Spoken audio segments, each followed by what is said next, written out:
adjustment mechanism from 2023. That is a carbon tariff. A carbon tariff is essentially a carbon tax levied by a foreign government. So it has all the disadvantages of a carbon tax and none of the advantages. Essentially, it means that we'd be paying a carbon tax, but the revenue would be collected by foreign governments. San Francisco has banned fossil gas in new buildings from next year. Victoria's announced a big battery. AGL's announced a big battery. The Grattan Institute, which is a what you'd call a conservative think tank, it lists as its members as sponsors Woodside Petroleum, for example, and the Australian government was one of the founders of the Grattan Institute. They wrote a report written by Tony Wood, who is an ex-Origin employee, and that report was titled Flame Out, the Future of Natural Gas. And I'll quote directly from the report because it's important what they're saying. They're saying that this report confronts the uncomfortable truth that natural gas is in decline in Australia. The consequences of that reality may be painful for some in the short term, but neither wishful thinking nor denial will serve us well.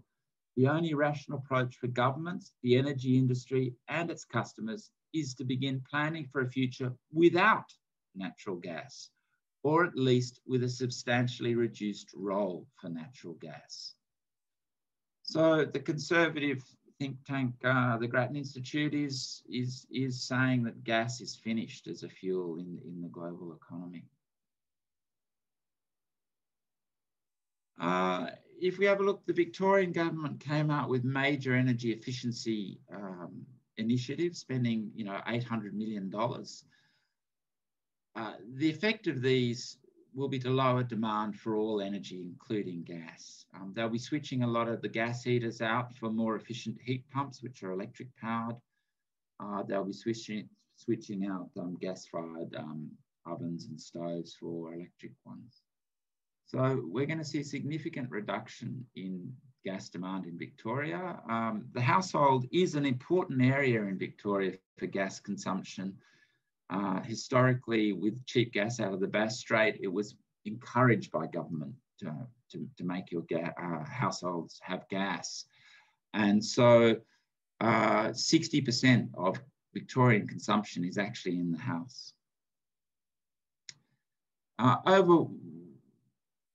Renewables globally are overwhelming fossil fuel and nuclear. We've seen a massive expansion in renewables, and we're seeing a contraction in fossil fuel and nuclear power. There are a couple of interesting things. Both these graphs are on the same scale for a start. And the second interesting thing is that nuclear is really not a feature in the global electricity production. In terms of new builds, it really is that tiny little orange line down the bottom of the graph. So for all the nuclear fans out there, it's not really figuring in the global energy system. The other point to note is if you look back at 2001, many more gas plants were being built than coal plants. In 2019, that wasn't true. So gas serving as a transition fuel just simply isn't correct. It hasn't served that role.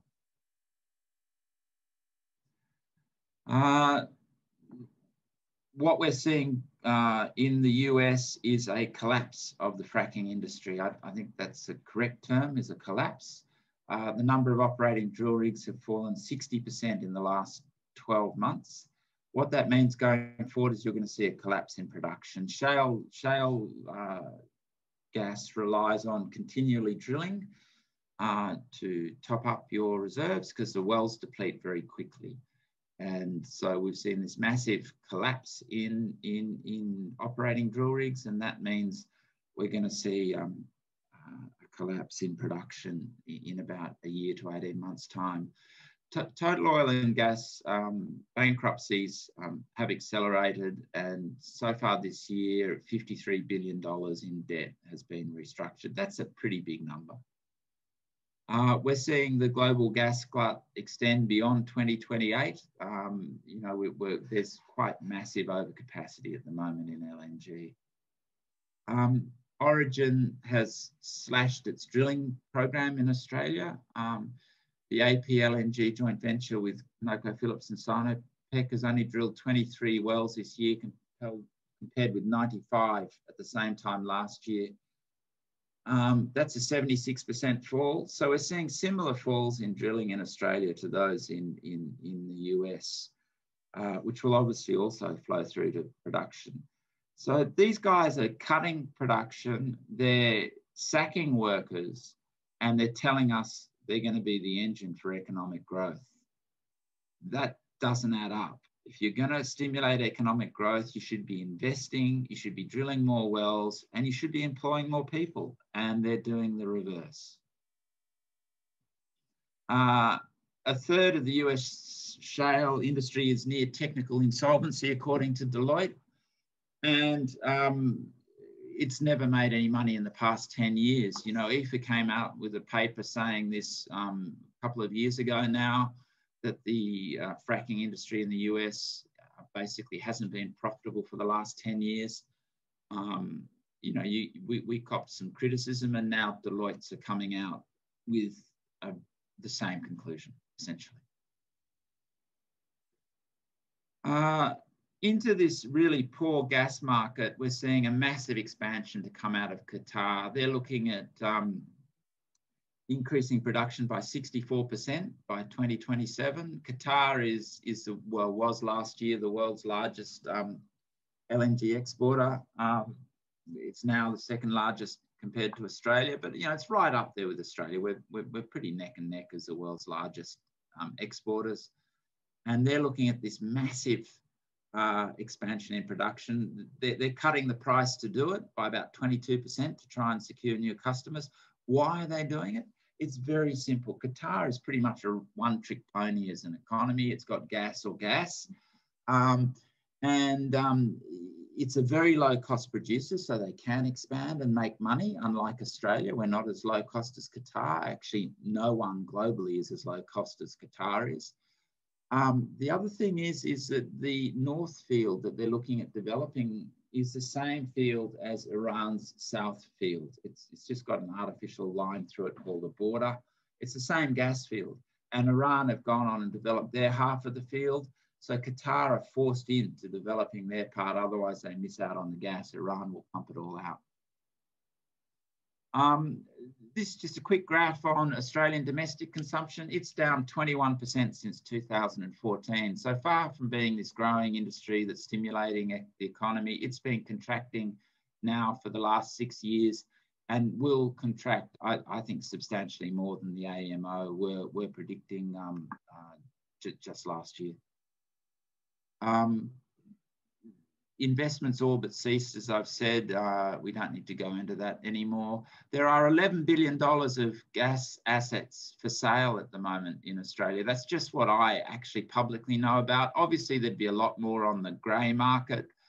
ExxonMobil has actually pulled the sale of its $3 billion gas straight assets because it failed to find a buyer. There isn't a lot of capacity to buy all these things that are for sale at the moment. Origin Energy is looking to farm out part of its Beetaloo basin in the Northern Territory. There kind of isn't a lot of appetite for that sort of thing at the moment, so it'll be interesting to see how they go. The Australian gas industry has written off $25 billion in the first 6 months of 2020. Internationally, Exxon has written off $20 billion just in the fourth quarter. So we've got massive write-offs occurring all around the world, impairing the industry's ability to invest. The three fracking companies, three big ones that head up the three consortium at Gladstone, at Santos, Origin and Shell, they've written off over $24 billion since 2014 on their failed East Coast CSG to LNG ventures. So, you know, we're really not seeing gas as a transition fuel. Gas for gas-powered generation usage has fallen 59% since 2014. That's while renewable energy has grown strongly to now account for about 25% of the total generation in the national electricity market. Now it's got to 25%. Renewable energy will just keep growing in terms of capacity. We've seen major government programs in both New South Wales and Victoria to stimulate renewable energy in the electricity system. So we're going to see a lot more of that going forward.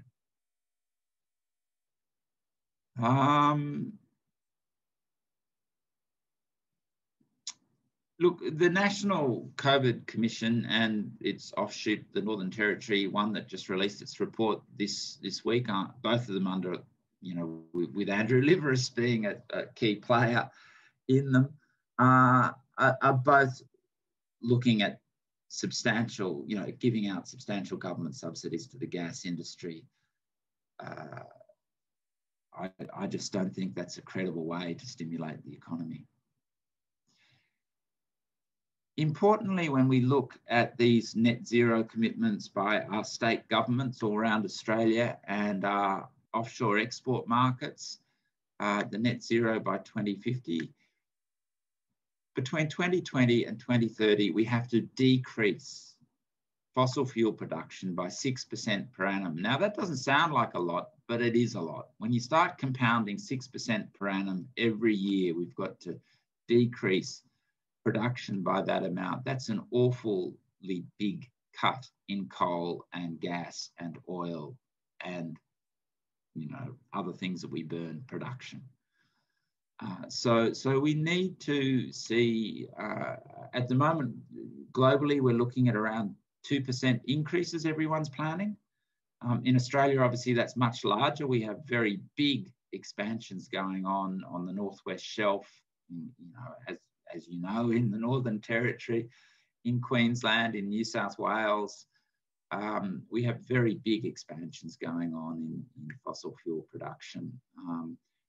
So it's entirely inconsistent with any of these net zero policies. And the key point here is it doesn't really matter what anyone thinks. It doesn't matter what I think. It doesn't matter what Scott Morrison thinks. It doesn't matter what Angus Taylor thinks. It doesn't matter what the Labor Party thinks about all this. It's our customers that matter. And we have to listen to our customers. And our customers are saying they don't want the product. And if we're so stupid that we can't actually understand that and adapt to the new normal now, which is declining markets for fossil fuels. There was this fascinating study done by the AFI that basically showed that 1.8 jobs were lost in the ag sector for every job gained in the gas sector. So, we've got to look, the Northern Territory does have a large cattle industry, and obviously we're going to see a lot of jobs lost in that industry if the gas industry goes ahead. So that's really not a great thing. And then, of course, you've got the groundwater impacts that you all know about, but I love this source. This is from the Office of Groundwater Impact Assessment, which is part of the Department of Natural Resources in Queensland. And they say that in just one CSG basin in Queensland, the Surat Basin, 122 bores have run dry as a result of CSG activities and are subject to make good arrangements. They're predicting that 571 bores will run dry over the life of the Surat Basin. And that's obviously higher than the previous estimate. That estimate keeps creeping up of the number of bores that are both affected or, currently affected or will run dry. The numbers keep going up. And we are in the early days still of this industry on the east coast of Australia. It's only been operating really at scale since 2014. And so we're going to see substantial effects on other parts of the economy. So anyway, that ends my talk.